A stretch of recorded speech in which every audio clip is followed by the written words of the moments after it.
Good morning again, Mr. Chairman, ladies and gentlemen. First of all, I would like to thank the Public Interest Oversight Board for the invitation to our Institute to participate in this seminar. I shall present to you the best wishes of our President, Mario Alonso, who is absent from Madrid, participating in an institutional conference in southern Spain. The Instituto of Censores, Jurados de Cuentas de España is the largest audit body in Spain. Members represent approximately 80% of the total turnover of the profession. We are active in the international arena, especially in FEE and the IFAC, with colleagues servicing in different committees. We are currently cooperating with IFAC in the Iberam project to translate ICES into Spanish. The project, coordinated from the IFAC in New York and with the participation of leaders of the profession from different Spanish-speaking countries, has already issued a large number of standards and documents, approaching thus the ICES to the users whose mother language is Spanish. May I say that we are especially proud of this project. In this session, can we say, the standards adapt themselves to the changes of the society and the markets, matching always the public interest. The challenges of a standard setting is the subject of this panel. To speak on this very important topic, the organization has invited 3 experts to deliver their opinion and messages. Although they are very well known, probably to all you, let me introduce them to you. Monsieur Bertrand Badré, he's Managing Director and World Bank Group Chief Financial Officer in the United States. Bertrand is responsible for the World Bank Group's financial and risk management strategies. He contributes to international dialogue on financial standards and practices as a representative of the Financial Stability Board, chair of the World Economic Forum Global Action Council on Sustainability Development, and participating in meetings of the G7 and heads of multilateral development banks. Previously, he was a Group Chief Financial Officer at Société Générale and Crédit Agricole and Managing Director of Lazard during the 2003 Evian G8 Summit. He served as President Chirac's Deputy Personal Representative for Africa and as a spokesperson on new international financial contributions to fund development. Nick van der Redme, Chairman, Basel Committee on Banking Supervision, Audit Subgroup of the Accounting Expert Group, the Netherlands. Nick van der Ende is a member of the BCBS Accounting Expert Group and its Audit Subgroup, a member of the European Banking Authority's Standing Committee on Accounting, Reporting and Auditing, and its Audit Subgroup, a member of the Public Interest Oversight Board, and a certified accountant and coordinating senior policy officer at the Nederlandse Bank, the Netherlands. He was formerly a coordinator of a post-academic course, Accounting and Sustainability, at the Economic Faculty of the University of Amsterdam, a public accountant at PricewaterhouseCoopers. Alain Dekkers, Head of Unit, Audit and Credit Rating Agencies at DG Financial Stability, Financial Services, and Capital Markets Union. Alain has a broad experience on EU public policies. He has been responsible for policy reviews and policy development in areas including trade in goods, environmental policy, public procurement, and financial services regulations.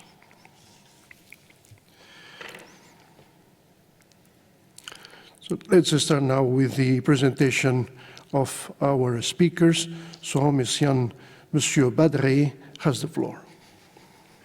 Thank you very much, José María. Merci beaucoup for your kind few French words, Monsieur. Good morning, ladies and gentlemen. It's really a pleasure to be here this morning with this distinguished panel. On top of that, the first time I'm speaking in such a very impressive chair, so that gives you stability and comfort. Thank you very much. No, I'm very happy to speak this morning for many reasons. One of them being the fact that discussing this topic allowed me to connect a number of things I've done throughout my careers, today and in the past. I started in the Ministry of Finance 20 years ago in the Inspection des Finances in Paris, which is the audit body of the Ministry of Finance. At that time, it was a pretty tough experience. I was traveling throughout France with a PC weighing 8 kilograms and carrying tons of paper every weekend to work at home. So that was the real life of a junior auditor. After that, I had another experience, both at Crédit Agricole and Société Générale, where I was Group Chief Financial Officer between 2007 and 2012 throughout the global financial crisis. And I can tell you there was not a quarterly earnings report which was not heavily discussed with my auditors for all the reasons you can imagine. So it was another crash course on many different issues. And now that I joined the World Bank, it's another perspective. Since, as I said, I've moved from the dark side of finance to the supposedly bright side of finance. And so I'm more on the regulator side and the supervisory side and on the regulated side. And it's also a pleasure to join Hans and others at the Financial Stability Board. So again, discussing all this is a great way to connect the dots for me.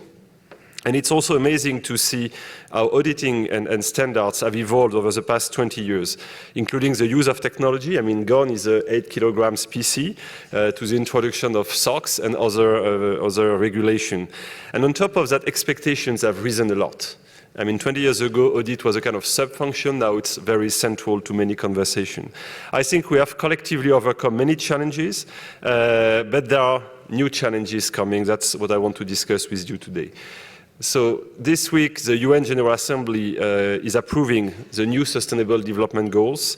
These 17 goals complement our commitment as a World Bank Group to end extreme poverty and boost shared prosperity. And it's connected to what we will discuss today. I'm not just doing some commercial pitch. It's really connected to what we are discussing today.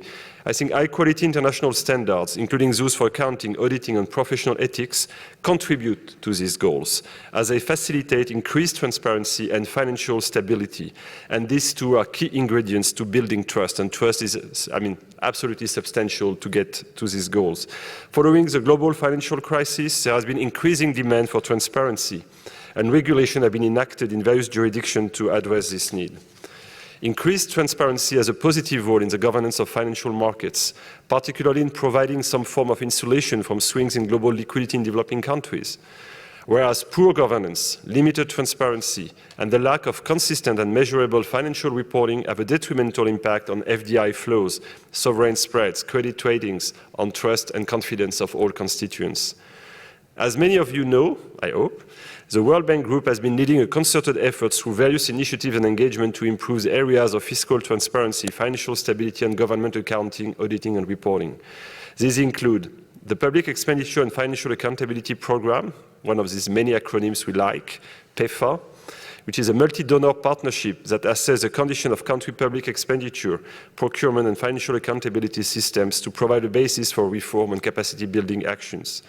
The report on observance of standards and codes, better known as ROSC, as they are known, in the areas of auditing, accounting, and corporate governance. Our active engagement with the International Accounting, Auditing, and Professional Ethics Standard Setter, as well as with the FSB and, of course, PIOB, and direct technical assistance to our client country. So, what are the main challenges in developing high-quality international standards that are responsive to the public interest? The accounting, auditing, and reporting profession has come under immense and renewed scrutiny following the crisis. You know this more than I do, probably. Questions abound regarding the relevance of the various standards, and the credibility of certain bodies was called into question. I believe the following question exemplifies some of the challenges faced today in developing high-quality standards that are in public interest. Are the standards relevant? Are the standards useful for decision-making and encouraging efficient allocation of resources?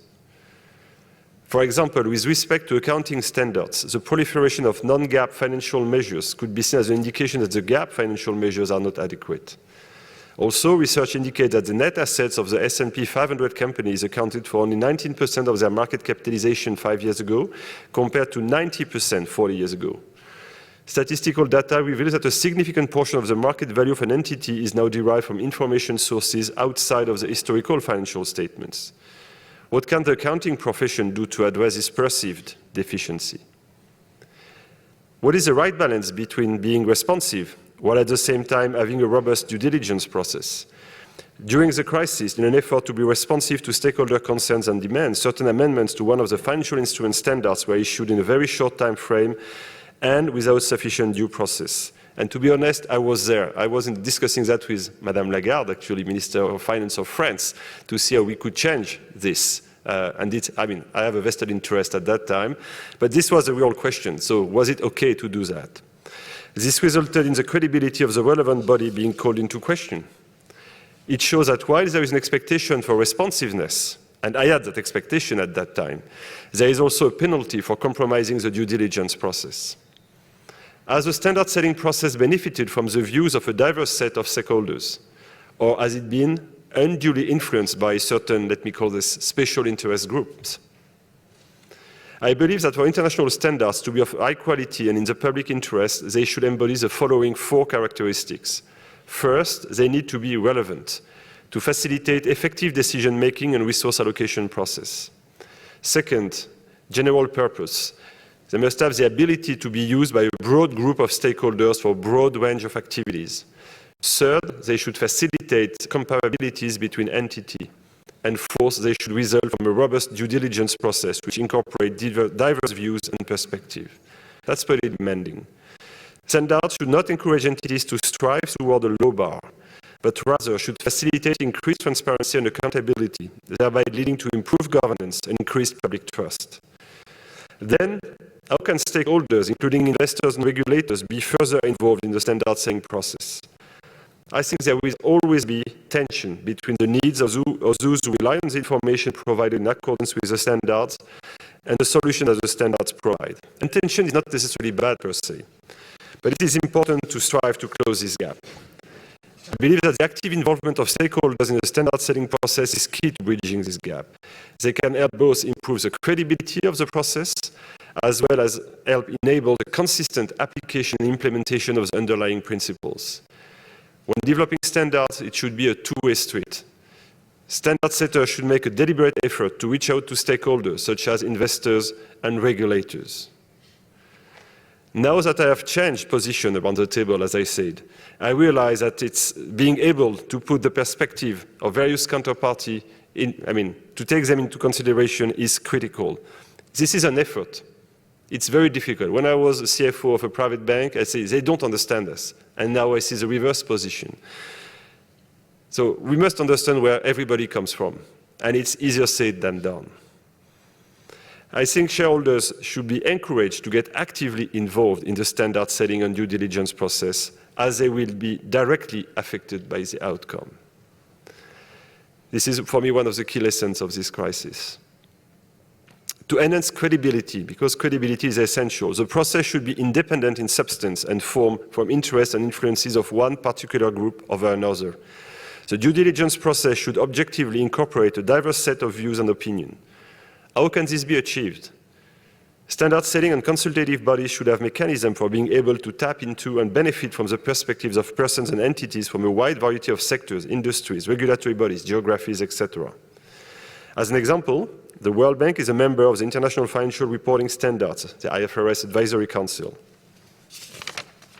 In this council, This council has representatives from user groups, preparers, financial analysts, academics, auditors, regulators, professional accounting bodies, investor groups that are affected by and interested in this and the work.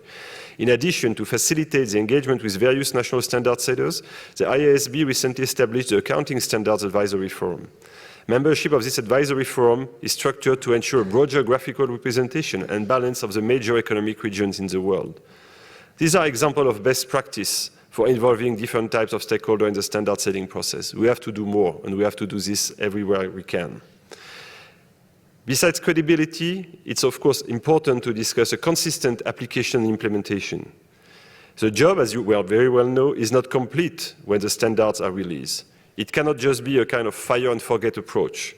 Consistent application, consistent implementation of standards is of the essence, is so important.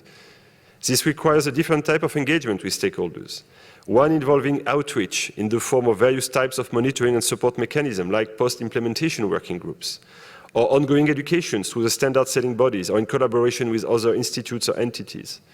These are good examples of mechanisms that will help to ensure higher quality and consistency of implementation. So where do we stand now? How effective is the current standard structure in addressing these challenges? I think it's relatively effective. It has evolved over time to meet the changing needs of the global economy, but it will need to continue to evolve to remain relevant. Given the fast pace of change, it will be important to use various mechanisms, such as advisory bodies, to obtain early insight into new developments which will have an impact on the content of the various standards. It will also be important to have an open mindset to embrace change and ensure that the standard setting process is well positioned to provide high-quality international standards that are in public interest. One last thought in conclusion. I've said many, many times that the capital loss during the global financial crisis was not the equity. The capital loss was trust. Money you can find overnight. I have done that. Trust, it needs years. What we discussed here today is critical to restoring that trust through improved transparency, through accountability. We should not fool ourselves. The actions needed are complex and can be as sensitive in nature. However, boldness and true collaboration can help address the challenges to create the financial stability needed to achieve the development goals and improve the lives of those most at risk, because ultimately these are the guys who will suffer, the poorest of this world. Thank you very much.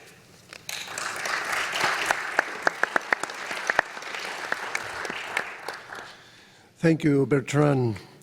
The banking scenario has changed substantially all over the world, especially in Europe and in Spain, due to the crisis. Banks is a very special industry needed in every country for the development of their economy. And banks need the strong supervision. Mr. Nick van der Ende, a colleague, chairman of the Basel Committee, will talk to us about the role of his entity. Thank you very much. Well, first of all, it's a privilege being invited here in this session today, and I'm not going to congratulate the PIOB because that's partly congratulating myself, so I will not do that. But nevertheless, today I'm representing the Basel Committee, giving the BCBS perspective on standard setting. And I would like to start off with a few words of recent developments within the Basel Committee and especially its accounting expert group. Let me see how this works. Do I have to point to somewhere, Theo? Yes, it works. Thank you. The logistical parts are always the difficult ones. Well, we heard from esteemed colleagues this morning that numbers are quite important. Let me tell you that the Basel Committee right now, which originally funded by the G7, now has 60 members, so not nearly over 100. So there's a long way to go. But nevertheless, 60 members with a very broad spread geographically is quite important to have them on board. We look at financial solidity, financial stability, although I personally would like to speak about financial resilience instead of stability, but well, that's a matter of taste. For a long time, all the solvency and liquidity frameworks are based on accounting frameworks, and of course there comes our interest from in the standard setting works of both ISB and the IAASB and the other standard setting boards. I will come to that in a minute. The third one on the slide, I would like to pay some attention to that one because we from the accounting expert group, we traditionally started from the last one on this bullet. That's the data quality. But if you look at developments within the Basel family, the other elements are growing and growing. And of course, governance, well, already said this morning, is one of them, very important. But the first one is let's say, the new kid on the block. That's supervisory methodologies around behavioral and cultural aspects within banks. The Dutch Central Bank in Amsterdam was one of the front runners in this respect.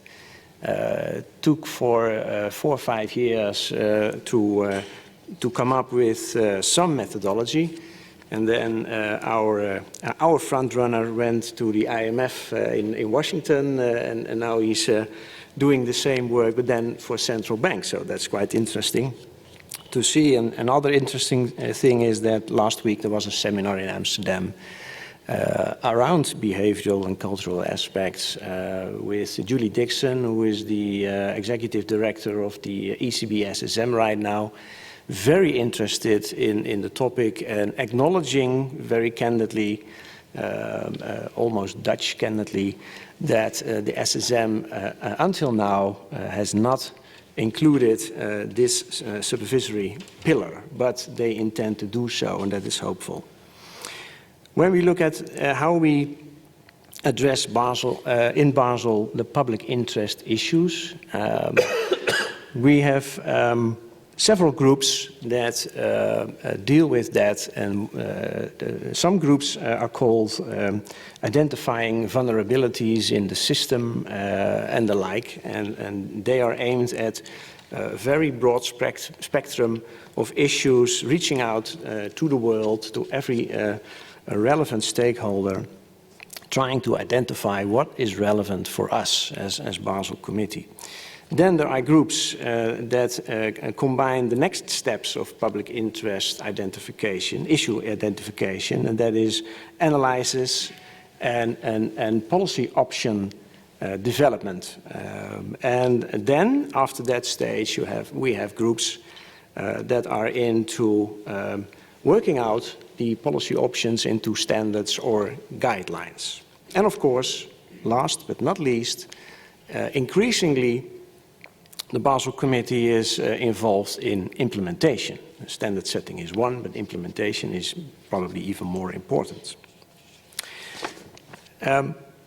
Before I show I show this slide, and then I candidly will tell you a bit of a story behind this picture.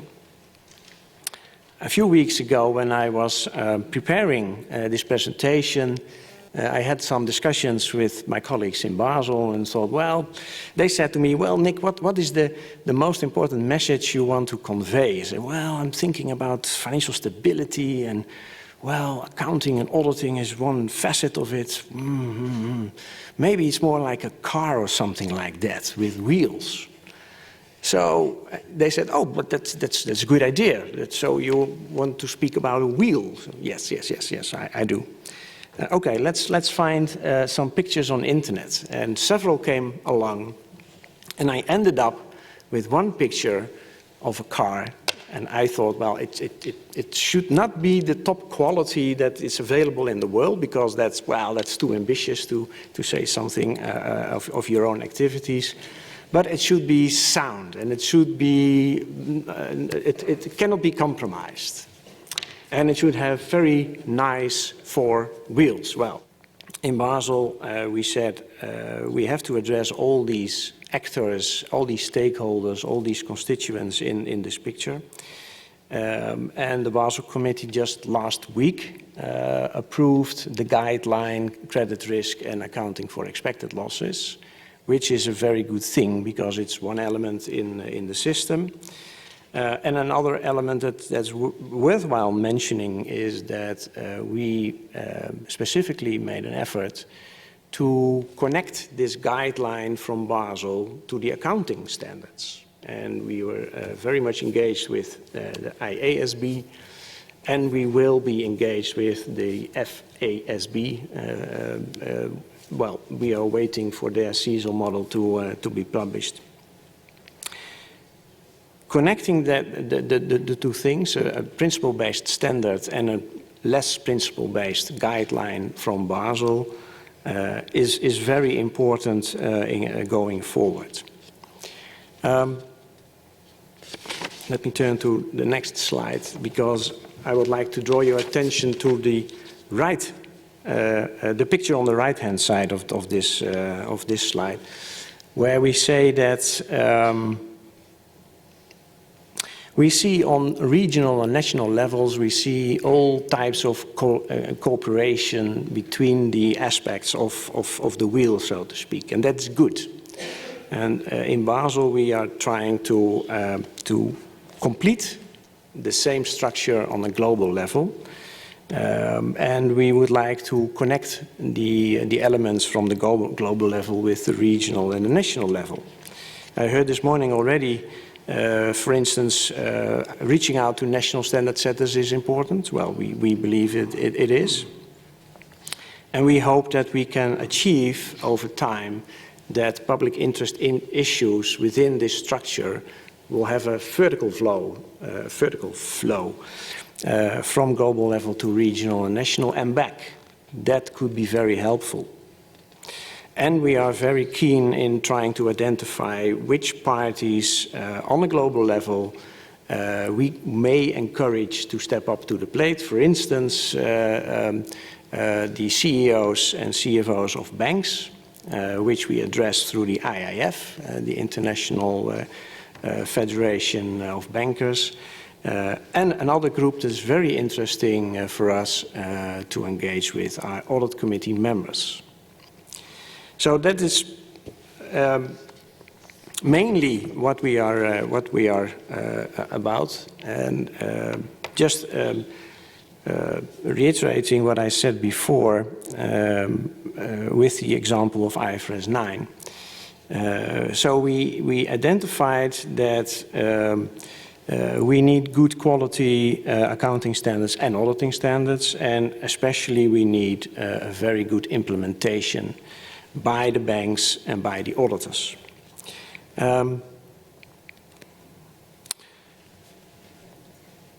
We are in the process of engaging with GPPC, but on top of that, we are considering engaging with professional national accounting bodies as well. For we think that if we have good standards and we have good arrangements with the GPPC, it could also be very helpful if on the regional and national level it is supported by well, products that national standard setters can provide.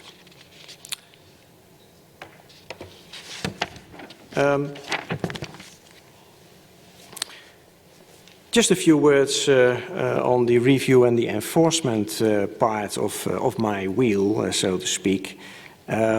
We think that it's really important that management, when talking about IFRS 9, transferring to expected losses, is very clear about their assumptions. We all know, and I won't go into too much technical detail, we all know that the new model can be very subjective, involves a lot of professional judgment. and we would like to start with banks management. What are their assumptions? And also try to address our colleagues as supervisors and reach out to them in saying, what is your approach? And well, tomorrow I have to go to Basel just for that reason. I have to address our colleagues in Basel from more than 50 countries and make them aware that a consistent approach on that level is very, very important. And enforcement, a few words around enforcement. That should close the wheel, so to speak. So we are very supportive of the work of FER. And I know that within FER there is a discussion around consistent methodology as well. Questions like, okay, how high is the bar we are setting if we look at auditors? What is the definition of a deficiency? Well, we believe that is a very, very good effort to try to come up with solutions there on a global scale. So we would really encourage FER to go on with that. And in summary, what are we going to do ourselves? We would like to issue the guideline on credit risk and accounting for expected credit losses as soon as possible. Well, we have now the approval of the Basel Committee, that's good. There will be some outreach again to the IASB and to FASB. And hopefully in 2015 this guideline will see the light. In the meantime, we are engaging with banks on a global scale. We are considering how to reach out to audit committees. With the IAF, I must say that we now meet a few times a year with them, and where it was a few years back only finance people, now we have finance and risk people in the room discussing how systems within banks should be changed. And I can say from my own experience that is a very helpful addition to the discussion. Of course, discussions with the accounting and auditing standard setters, and there I see, well, good progress, I must say, good progress. I must tell you that in the Basel family, we have mainly two groups. When you ask them, what do you think about the current standard setting concept? And there's the group that thinks that the glass is half empty, and you have the group who thinks that the glass is half full. And I am in the camp of half full, and you know why? Because, and that's I must admit, it was the privilege of being a PIOB member as of 2013, because I got the chance to go out there and really see what the boards. It's not only the IAASB, but it's also the ISBA and the Education Board. But personally, I've witnessed something from some performance from the IAASB board. If you go out there and you see how it works, and it really works, then you start to appreciate it. Well, there seems to be a correlation if you look at my colleagues back in Basel. The ones close behind me do share the view that the glass is half full and it could be fuller. And the more you get a distance with colleagues behind me, the more they think that the glass is half empty. So I guess there's something to be done for us in Basel on that point. Just to mention an example of how it can work, Basel asked me to be the representative in the CAC, and that's the reason why I stepped down from observations in the PIOB. And well, I've been just a few weeks back at both CACs, ISBA and IAASB, And well, again, you can see how it works, how beneficial it is that these CAGs are there and that your voice can be heard. And Arnold already addressed a bit in his presentation. How it went in September, Arnold, it was from a Basel perspective, it was a very good development. It was a discussion around arguments. It was a discussion around content. And I will go back to the Basel Committee Experts Group, just sharing the results. And I'm sure that there will be some colleagues who will say to me, well, Nicolaas, targeted revisions of ISO 514 would have been preferred, but the speeding up of the process is a real achievement, and I fully acknowledge that that will be a challenge for the board to come up with a full-fledged revision of ISO 540 by the end of 2016. So I would really encourage the board to go forward with that. To me, it's an example that the system can work. GPPC and professional bodies, I already addressed that. We see, I make a comparison with the iceberg. We see now in the recent months auditors that are part of this iceberg on top of the waterline. They really understand what we say if we say you need to engage with your bank clients right now. You need to engage with their internal control systems and convince yourselves that the right materiality levels are used in developing the expected loss systems which are being developed right now. But we are concerned about the auditors below the waterline. So I believe there's a lot to be done there. And to conclude, we have the green light from the Basel Committee to organize 3 roundtables in 2016. What is our aim with the roundtables? It's outreach and it's dialogue. So that's my theme of my presentation this morning. It's outreach and dialogue. And we intend to ask all the parties involved to come up with their contributions, their state of play as it is, and then discuss what are the added values of your contributions for the other parts in the system. And then hopefully discuss, well, where do we have some wishes? Let's call it distance to target, and then go out to our own domains and try to work with that. Just to conclude, well, it's obvious. We are supportive of the system. We are supportive of standard setting, but standard setting by itself can't do the trick. We need all parties involved in this wheel, and if our parties on a global level are not organized as much as we would like to, then they will be encouraged to step up to the plate. I believe that we all should think about how to identify public interest issues so concrete as possible and concise as possible, because it helps the other players in the system to think about what can we do to fix the problem. And of course, reach out to others. You can't do that enough. And today's event is an example of that. And I'm very grateful for the opportunity to provide you with my views. Thank you very much.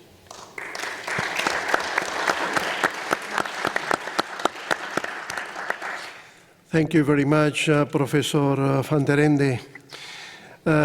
We have to concord that standards issued by the organizations, if they are not accepted by the legislator, they may remain an intellectual exercise or just an exercise for the profession.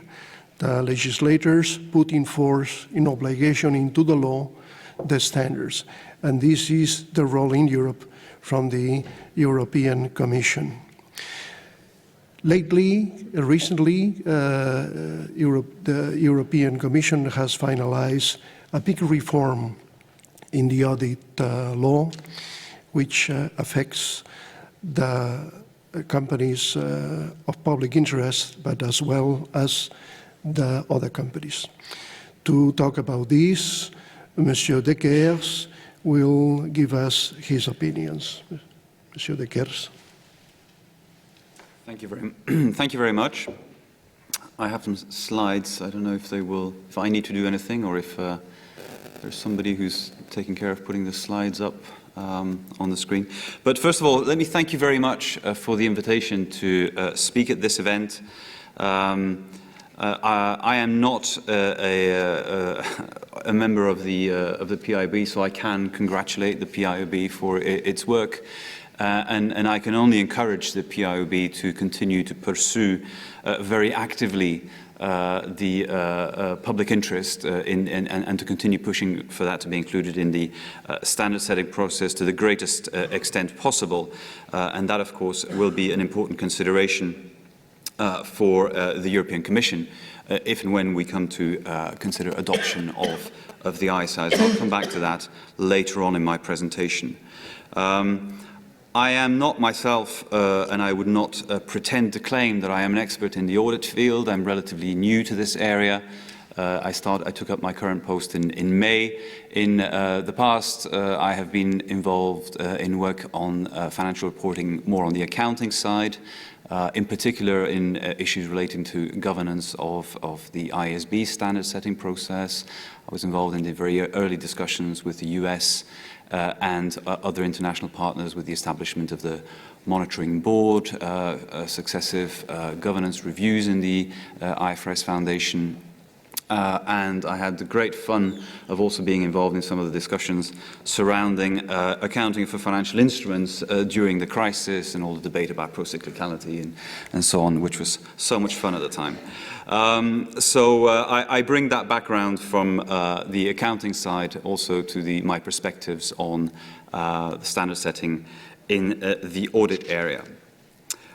I will very briefly, before moving on to standards, I will talk a little bit about where we are in Europe in terms of implementation of the reform, because that is really the framework and the lens through which we look at the possible role of ISAs in Europe. And of course, ISAs already are playing a role in Europe, since a number of EU member states have already incorporated them into national law, and again, I'll come back to that later on. Before launching into the substance, I think this event is very relevant both in the location where it's taking place and in its timing. The location, because in the implementation of the EU audit reform, Spain is one of the leading countries. In fact, we currently have a fully Iberian podium, since Spain and Portugal are the two EU member states that have taken the lead in implementing the new audit rules, and warm congratulations to all of them. And of course, as usual in the Commission, we'll go through the legislation with an eagle eye to make sure that it's all actually correct. But at least in terms of timing, Spain and Portugal certainly are in the lead. In terms of timing, it is very relevant, because today, as some of you may know, but I will let you know in any case, just in case, the European Commission is adopting the action plan for the Capital Markets Union. We're also adopting a proposal to revive the securitization market, and the Commission is also launching a call for evidence covering quite broadly financial services regulation, in which we really want to take stock of all the legislation that has been adopted in the last few years. There's been a lot of activity. The objective is certainly not to call into question that legislation, but we want to make sure that in this great volume of legislation, we have a very good, an even better understanding of the interactions between different parts of this wide-ranging program of reform that we have been adopting, and you will see that published today. If it isn't yet published, then it will be done very, very soon. Now, the overall objective of the Capital Markets Union is, of course, to diversify the sources of funding that are available to companies in Europe. The banking sector and the banking industry will continue to play a very important role for, as far as for the indefinite future, no doubt, in funding the corporate sector. But there is one of the conclusions that's been drawn in Europe as a consequence of the crisis is that it would be beneficial for us to diversify the sources of funding of our companies and our economy. And as part of that, well, you can't see the slides because they're not up, but that was the theme of my first slide, which is that we really need to see the role of statutory audit within that context of strengthening the possibilities and the infrastructure that exists to promote financing of our companies and our economy. More robust audits are a contributor to better enhanced investor confidence, and that should lead to stronger capital markets. And that is indeed the overall objective of the Capital Markets Union action plan that will be published today. So in that sense, it's very relevant, and we are at a critical juncture today in the implementation of the new audit rules in Europe. The new rules will not be applicable until June of next year, but there is a lot of activity currently going on in many member states, which are either still considering draft legislation or have recently published draft legislation. And so that is something that we are following very closely, and we're engaging both with the industry and with our counterparts in national administrations to ensure that those rules come into effect by the June of next year as foreseen. Just to recap, what is the framework in Europe for statutory audit? We have a horizontal directive that covers statutory audits in general. That has also been updated and will also has to be transposed by our national by our member states by June of next year. And then we have specific requirements in a regulation concerning public interest entities. Public interest entities being defined as at least a common definition is listed companies, banks and insurance companies, and there's a possibility for member states to extend the rules at national level to other entities if they wish. The scope of those rules cover the appointment, registration approval and registration of statutory auditors, appointment of auditors, how the audit is carried out, audit reports, and so on. Key principles or key pillars of the reform.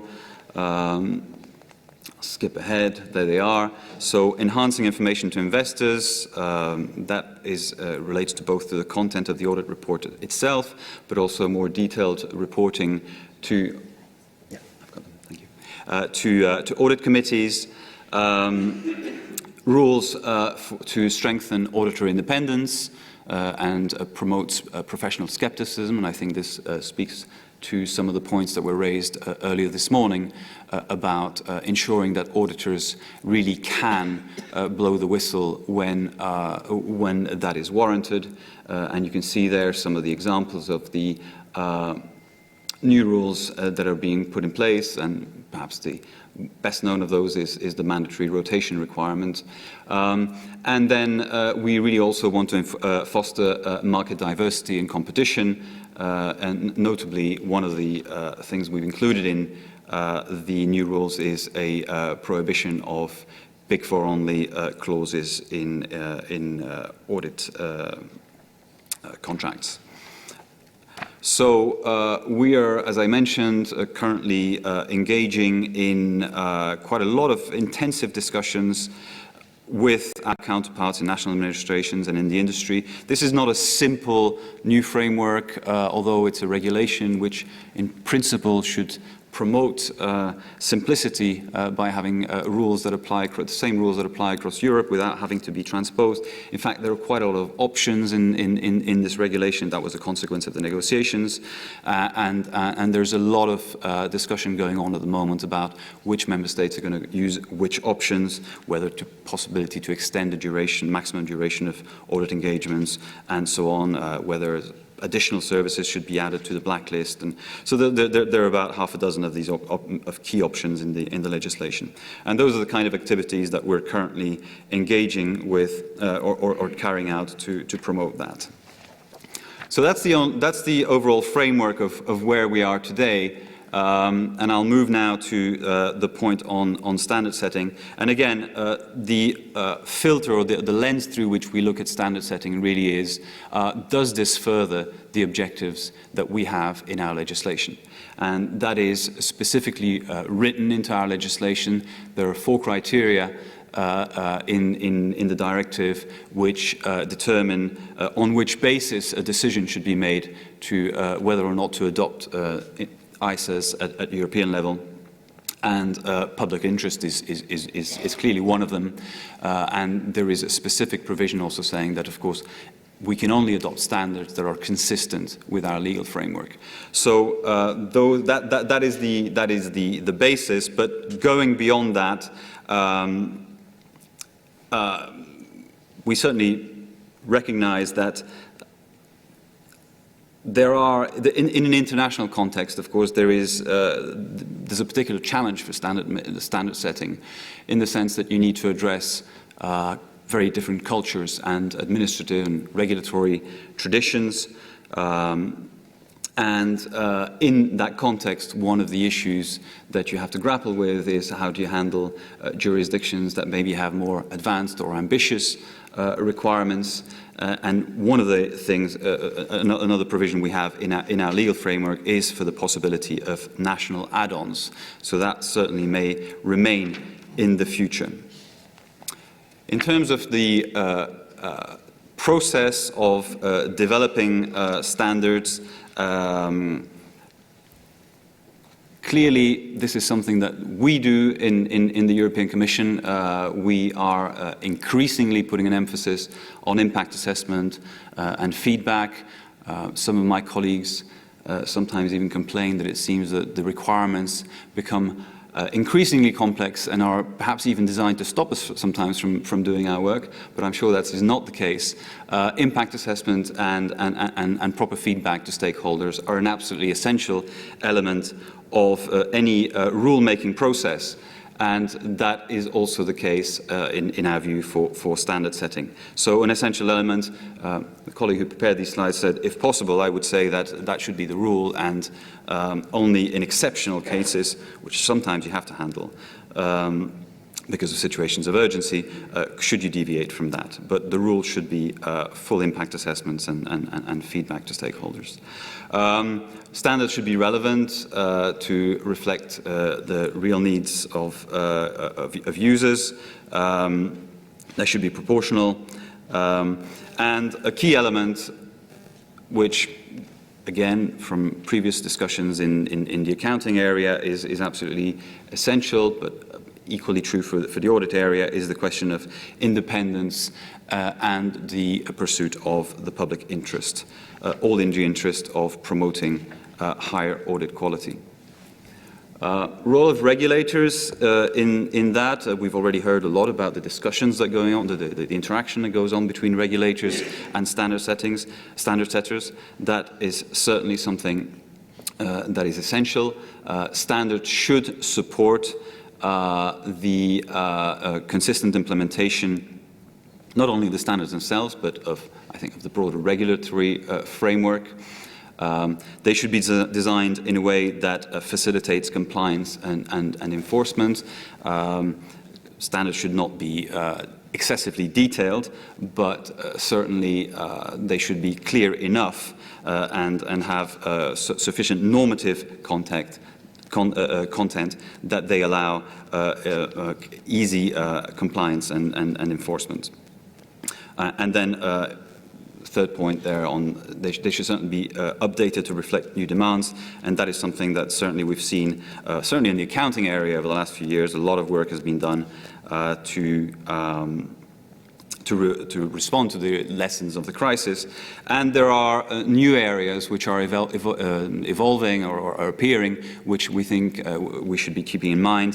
One of those, which is increasingly drawing attention, certainly in the European Commission, but I know also from discussions with national regulators in our member states, is the issue of cybersecurity, for example, something that we may well want to look at in the future. In terms of the Commission's role in standard setting, well, I think most of you know this.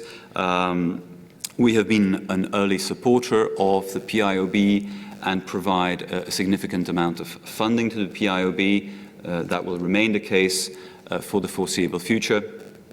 And indeed, we also participate in the monitoring group and in some of the advisory groups of the standard setting bodies. So that is certainly something that we will continue to engage with very actively in the near future, in the coming months and years. Where are we in terms of adoption of ICJCE? This was not something that was in any way fundamentally changed. The rules on this were not fundamentally changed as part of the reform. We already had the possibility to adopt ICJCE under the 2006 legal framework. That is still the case. There's no specific deadline foreseen in the directive for us to adopt ICJCE. The reality today is that a very large number of EU member states have already incorporated ICJCE into their national framework to various extents, sometimes with adaptations, sometimes with add-ons. And from that perspective, we do not see a great urgency now to adopt ICJCE in the immediate future at European level. In addition to that, we are quite busy enough at the moment implementing the new directive and the new regulation, and just from a change management point of view, I think what we want to do is make sure that we get that layer bedded in first before we start considering whether to move on to the ICJCE, because if we do that now, that is then an additional layer of change that our member states have to cope with, while many of them are still implementing the new level 1 rules, as we call them, the directive and the regulation. So we will certainly be very vigilant about developments in the standard setting world in audit. As I mentioned before, we look to the work of the PIOB to ensure that public interest is fully reflected in the standard setting process, and we will monitor that also through our participation in the monitoring group. And again, to emphasize, that will be a key consideration if and when we come to adopt the ICJCE at European level. So if you have any, as usual, desire to look into more details into what we do, a lot of information is available on our website, and we're always available to answer any questions too. Thank you very much.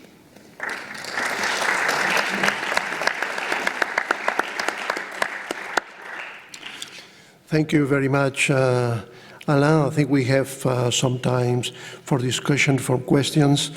From your presentation, I retain that Spain has been very quick in doing his homework and putting in place the standards, and I must concur on that. I remember when I was interacting with the FRAC that we made a study of the implementation of the accounting standards in Europe, and Spain was very advanced thanks to the ICJCCE, who always has been very advanced in incorporating the IFRSs, not only for the public interest companies, but also for the for the rest of the companies. And as a Spaniard, one feels a little bit proud, as you are also proud to see that Madrid has been selected for the place of for the office of the PIOB. And I think that that's something very positive for Spain and for the Spanish profession. And Bertrand has talked about emphasizing trust. And I would like to see from you, how do you emphasize trust? Do you do that through convincing people, but you also have to modify penal laws? Mr. van der Ende, Professor van der Ende, has explained us the functioning of the Basel Committee, but sometimes people in the street ask why the financial industry, the banks, are so often in crisis and they cost some money to the taxpayers in comparison to other industries, like, for example, the insurance industry here very well represented. What is happening there? What is happening there? And these are my points to you, and probably later we can open the floor to the public. No, I've emphasized trust, and I said in my concluding remarks that the capital lost during the crisis was not money, although, I mean, we have lost all of a significant money. It was really the trust in the system. You know, when I was at Crédit Agricole, for those who don't know Crédit Agricole, it's a mutual bank, and so every other week, actually, at the beginning it was an effort. At the end, it was really a pleasure. I went in one of the French regions to discuss with mutual stakeholders, shareholders, Chamber of Commerce, local elected people. I mean, normal people. And I've been facing between 100 and 2,000 people for 2 or 3 hours on an evening, and I've seen that. I've seen the profound distrust, and you refer to Volkswagen. I think it will not help. I mean, people are very nervous after the crisis about what's going on in the world, and we are committed to make these development goals. We are committed to eradicate poverty. We are committed to a number of things, and we need to have trust to make this happen. If the trust is not there, you will lose traction, you will lose momentum, you will lose commitment, and it's over. And again, trust is usually, when it's there, it's like air. You breathe it, and when you don't have air, you feel you don't have air. And trust is the same. You think it, you take it for granted, and suddenly it has vanished, and you wonder why. And it's extremely, extremely difficult to rebuild. And that's why everything we've been discussing today for me is absolutely central. Whether you take the car industry, the finance industry, the way we measure poverty, I mean, everything needs to be trusted. If it's not trusted, people say, oh my God. And if you're suspecting, you really start to unfold the whole number of processes. And so that's why for me it's extremely important that we are able to say things, I mean, demonstrate that it's true, and part of the demonstration process is auditing appropriately, and making sure this audit process, as we all said, is relevant, that it's done properly, that it's meaningful, that it involves many stakeholders, that people understand what is being done, etc. I mean, this is the essence of our modern society, and it's been challenged everywhere. Because there is this tendency with the new technology in particular to have people questioning, and it's okay, it's legitimate for people to question everything. You know, this feeling that, you know, the big guys are hiding something from us, etc. And that's absolutely crucial that we address this issue, and that's why I was very happy to come here today. I will never, ever enough emphasize the role of trust and how to protect it, build it, nurture it going forward. Again, finding money, not a big deal. Building trust, it takes ages.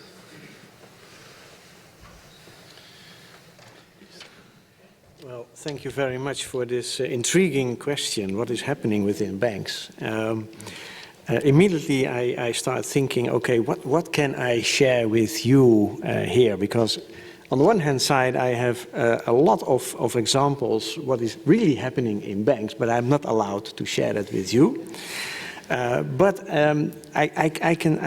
can say on a higher aggregate level a few things, because it's really an interesting question. We banking sector, decades ago from an era where innovation and deregulation was almost required by the public. And then we had the global financial crisis, which said, well, maybe that has gone too far. If you are in that position, then you start to change the course of this tanker out of the ocean, out open in the ocean. That takes time. If you look at policy work, then I would like to reiterate what I said around initiatives of behavior and culture, because there is a key area that needs to be addressed, because you can make regulations and directives and guidelines, well, until you are old and gray, but in the end, it's also about the people who work with regulations, who trying to work around regulations, perhaps. And in this new field of banking regulation, you see that people from other disciplines, even from behavioral academic background, come in and say, well, how do you change behavior of people? And that is what the emphasis is right now. And from that discussion, we learned that mainly there are three groups in organizations. And well, I emphasize that I'm talking about the banking sector right now, but I can make a parallel to audit firms. I can make a parallel to other organizations, standard setters and the like. And they say, well, if you are in this procedure of transit, you always have people that do not match with your new profile. You have, again, a group that is, well, more or less capable of going forward to the new profile, but is hesitant, and etc., etc. And you have a group of people who are very lucky and very happy to see that transit is finally there. We were blocked years ago, they say, and finally we can go on with our work and do the right thing and etc. And then you are in this interesting era where you must say, as a banking regulator and as a bank management, let's embrace the latter group. Let's teach the middle group, and let's think what we do with the former group. I put it diplomatically. If you then look at the systems, then probably you will say management should be more in charge when they set the systems and how they treat internal controls and how many internal controls, and are they willing to even introduce what we call the soft controls next to the hard controls? The soft controls in terms of how do people behave on the dealing room floor, back office, front office, well, what have you? And are you prepared to make tough decisions to go into the right direction? If you would do that, then, and I can draw the line to the reporting straight, so to speak. If you do that, then your data quality will go up. Then your your internal system, your level of mistakes will go down, and your governance system will go up, etc., etc., etc. That will take time, but you need that to, let's say, as a bank, say to their clients, this is what you can expect from us, and we will deliver that. Because, and there I must refer to you, when you say, well, the trust is going out and it takes years before you have it back. That's the essential thing. What are you here for? To serve the public. Well, do so. And I can make a parallel to other sectors as well. I won't do that. But I see a lot happening within the banking sector, within standard setting, banking regulations. But it's a tanker out in the ocean. It takes time, and the faster we can change the course of this tanker, the better. And I believe that we are going into the right direction, but it takes time. And the big question is, how much time do you have? Yeah, I fully support what Nick has said about the importance of focusing on behavior, and certainly I think that is our current focus. I cannot anticipate that in the coming years there would be any attempt or even any desire to engage in the kind of regulatory changes that we have gone through in the last 5. Nor do I think that would be feasible. There's a great responsibility on all of us to really make sure that we make sure that behavior really does change, because if you think about the consequences of another crisis that might appear in the future, they could be very, very dramatic in political terms. We have consumed a huge amount of political capital in implementing or in adopting changes to the rules. That political capital, I think, is largely exhausted. But we have also exhausted a lot of fiscal capital, and the ability that our economies had to react to a crisis 5 years ago, as difficult as it was, is even more difficult today because of the fiscal situation that we're in.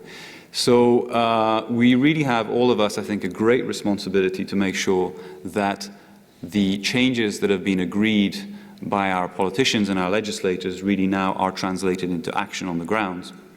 And I think that is something that is as relevant in a standard setting world as in any other area of public life.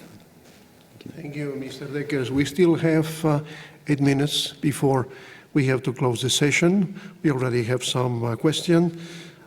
Please, Mr. Ward, I think, then the chairman. Thank you. Thank you, Chairman. Actually, my questions evolved as it's gone on and been very encouraging. My name is Rob Ward. I'm former lots of things. I'm former the PIOB. I'm a former PwC lifer. I'm a current head of leadership and advocacy at Chartered Accountants ANZ. And in that role, I'm an advocate nearly for all the firms. But most importantly, I'm an advocate for the public interest, because none of those will succeed without that. This session, I didn't understand this one. I think this has been very encouraging, but it gives me a theme that I'd like to put, and I don't know if the solution is here, and that is joining the dots. And we've started on it slightly. If I look back at 2008 and the period there, and I look back, and it was my global PwC days, if I have one thing that we could have all done is maybe join the dots in 2005 and 6, maybe. 2007, it was too late. The banks worked it out and the credit markets froze. So it was joining the dots 2 or 3 years. If we all had of, maybe US may not have made the decision, maybe with more knowledge. Now, if I look now, and congratulations to the PIOB on 10 years, but particularly congratulations to this theme, future challenges in audit oversight. What's the joining the dots for the future, so we don't look back and say, my God, we missed it again. So part of what you've covered actually is about trust, and about half full and half empty. And one thing I do hold very closely, this is great to have most, not all, of the key stakeholders in this room here. But there's an opportunity here for us to join the dots. Someone's got to, in future challenges, I'm going to give you some in a second, that we might regret if we don't, and advocate for those. On the PIOB, we did advocate very strongly for oversight of public sector accounting standards, and thanks to the World Bank and others in the formation of that group. One of the future challenges, though, is that the systems you can see changing. One, huge changes in reliance on big markets. China, the second biggest market in the world, that's a developing economy. A developing economy is the second biggest market in the world. There's alarm bells there about the quality of the accounting and audit system in the second biggest market, alarm bells. So I'm trying to join some dots. Another one, you talk about cybercrime. I was in the IAASB session the other day, in the public session as a public member, and that topic's coming onto their agenda. Well, the VW thing is a form of cybercrime, really. It's just internal cybercrime. And so that's another huge thing coming up. Advocating for a strong profession. The audit part of the big firms, my old firms, is becoming smaller and smaller. Will we have a strong audit firms in the next 5 and 10 years as they become a smaller part of a bigger consulting practice? I could go on about a whole range of future challenges. I think I mentioned market shifts. So my question is, and I don't know if you can answer it, how do we join these dots? Of education, I think we just have to, because otherwise we're all going to be looking in the rear vision mirror and not serving the public interest. Let's take the question of the chairman and then we may conclude. The chairman. Then the panelists can answer together if they want, like this.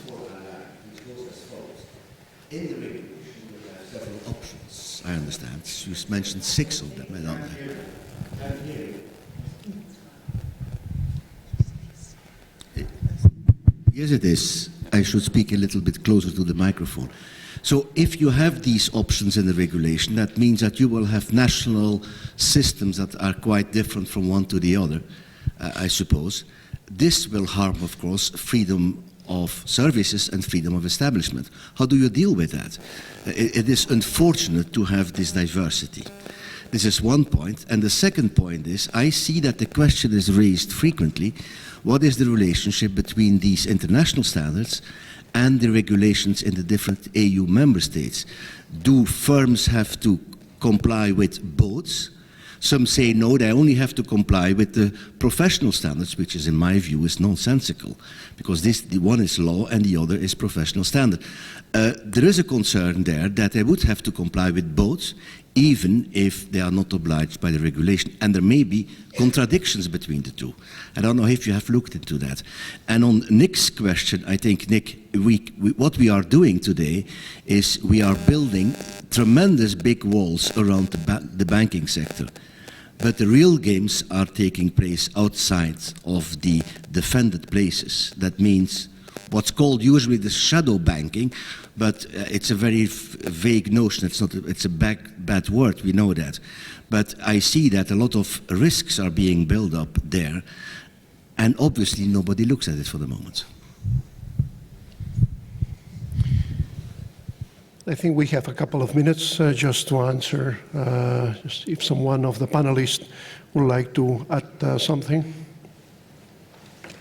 Yeah, Yeah, go ahead. I think your question on joining the dots is really probably the one that keeps me awake at night. I mean, having survived, so to speak, the last financial crisis, I do agree that I don't want this to happen again, although it's likely that crisis will happen again. I mean, we have to be realistic. It's part of the game, but we have to make this as lenient as possible, if possible. And so I used to say a few years ago that the crisis set the fire, Then we have to repair after it has burned, but then we put liquidity of central banks, so we create a flood. So we had a fire and a flood, and now we have to rebuild. And that's what we try to do with the various standard setters, the committees, the FSBs, etc., to make sure that we rebuild properly. But it's extremely difficult, but it's about rules, but it's also about behaviors. And that takes time. It's never granted, it's fragile. And we really have to make sure that we maintain a high level of collaboration between people. Nobody alone has a solution. We really need to make the forums that do exist, whether it's a G20, whether it's a FSB, whether it's a Basel committee, whether it's, all the places where people talk, as effective as possible. And discuss in the open the issue. I think the question of China actually is a very interesting question. It's not just an intellectual question. As we've seen over the summer, it's a real question. If you remember, during the Asian crisis in 1997, if my memory is correct, the GDP of Asia ex-Japan was $4 trillion. It was relatively big, but still small compared to the rest of the world. This year, 17 trillion. And we are not sure we have incorporated this in our models, in our way of thinking, etc. The Chinese stock exchange market, even if it has decreased a little bit this year, is the second largest in the world. So we have to take this into account. It's no longer a world where basically the Western country, to make it short, decide for the rest of the world. And that's something which is not really easy to handle. How do we open the door to other people, etc.? What do we do with that? So we have to engage. I had a very interesting comments actually from the former Indian Minister of Finance, who told me, you called the 2008 crisis a global financial crisis. Well, when it's about America and Europe, you call it global. When it's about us, you say, well, it's India or China. It's true. So the next one is likely to be truly global, actually. So we have to discuss with these people. I think the part of the connecting the dots is you have this. What you mentioned about cybercrime is absolutely essential too. So we really have to, not to fudge the issue, we have to address this issue, and we have to force ourselves in the various relevant bodies and various relevant forums to address this issue, and being on the one hand very ambitious and also modest in our capacity to do things. But there is no proper solution. It's a collective effort. It's really a collective effort. I think the G20 is a progress per se. It's difficult, it's never granted. It's not because you put 20 people around the table that it will work. It's just putting 20 people around the table. So how do you make these people really collaborate, etc.? So not a real answer, but a real concern, which I share. Thank you very much. I am afraid that we have to close the session, no? I think with such what happens when you have on the table such distinguished panelists is that you will go on and on and on, because you learn from the opinions and the experience of anyone. Today there is something that we have to put clear: the work of the PIOB and the work of the IFAC.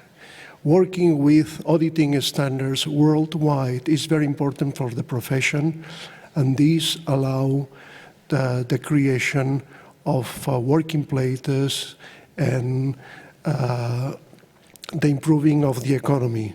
So we will back you on the good work, and in the name of our institute, we invite you to come over to Spain and to visit us. And I hope that this afternoon you will also continue with excellent session. I would ask you to join me applauding the panelists, please.